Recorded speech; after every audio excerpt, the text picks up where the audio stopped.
Hi everyone, in front of me I've got Infinix Hot 30 and let me share with you how to update the apps on this device. So first of all, make sure that you've got the internet connection because it is required, and then we can enter the Play Store.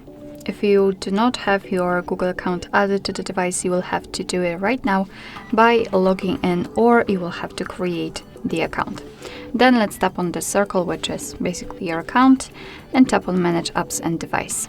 Now let's tap on Manage, and as you can see right here, we can check all apps which we've got currently installed, and just by tapping on Updates Available, we can check which one we can update. So if you want, you can mark all of them. If not, just find those which you'd like to update. So let me pick the Chrome and the Gmail, and then tap on the update icon in the right upper corner. And as you can see, your device will right now download the updates, and after that it will automatically apply them, so you just wait patiently. Alright, so that'll be all. Thank you so much for watching. I hope that this video was helpful, and if it was, please hit the subscribe button and leave the thumbs up.